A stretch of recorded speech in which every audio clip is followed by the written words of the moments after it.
I mean, that's a big question. So far, we haven't seen any signs. Although in the equity market, some of these lenders definitely took a hit. I think Jefferies was down as much as 10% yesterday because they're exposed to around 100 million to this entity. Apollo also down 5%. It had lent around 400 to this entity via its secured credit vehicle Atlas.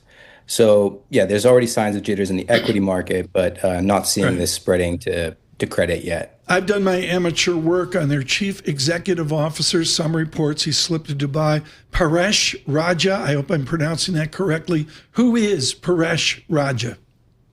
Very good question. We don't know all that much about him. Bloomberg, my colleagues have done an investigation on him back in 2024 and showed that a group of firms that had tied to him, including MFS and another entity, Zircon, lent money in relation to property deals to a former land minister in Bangladesh.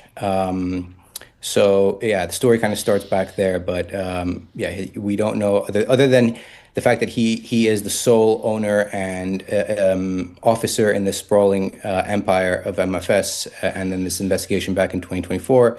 We don't know all that much about him, but that's something we're chasing.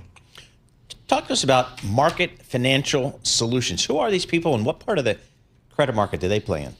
So they're a niche market mortgage lender, I suppose. So they kind of step in where traditional banks won't, and they provide short-term sort of bridging loans or other complex structures to help facilitate, like maybe there's an entity that wants to sell a property and buy another, doesn't have the cash to do that immediately. That's what's called a bridging loan. So to finance this, they borrowed vast amounts of money from traditional lenders on Wall Street, and then they're tasked with collecting payments and servicing these loans in a sense. So that's the business model. But what turns out, the allegations are that a lot of this money that was supposed to be going back into the certain bank accounts went into other bank accounts. Right. The court documents so far show that there's around 200 million that kind of got channeled into the wrong place. And on top of that, and this is what makes it much more interesting, is that it appears, Right. and the allegations are that there's been some double pledging of collateral. Right. So, yeah.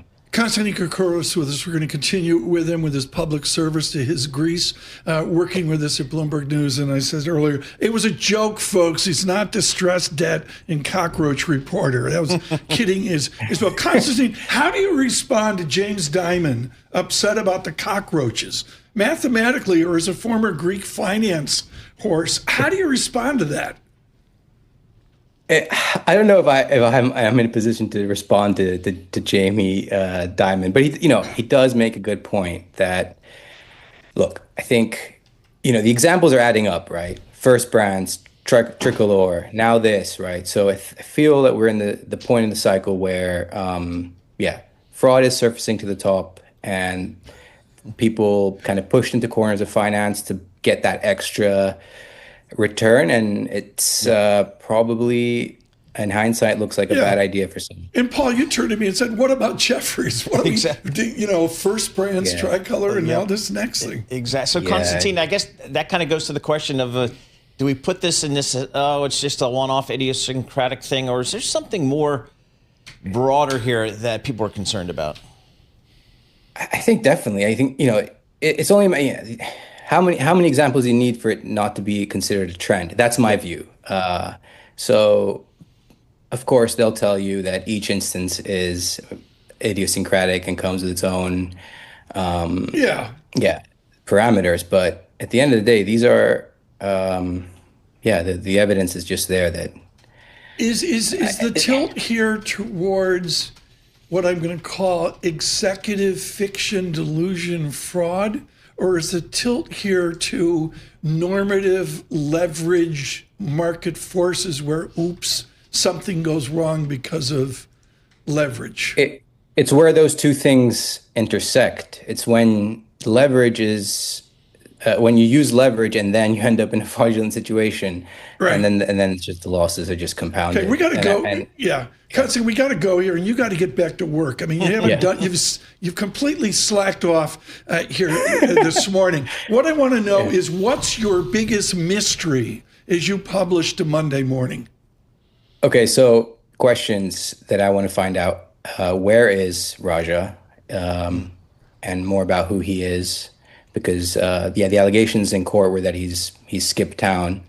The other one is kind of how exactly this went down. What precipitated the blow up exactly? Right. And then obviously who else is involved, because I have a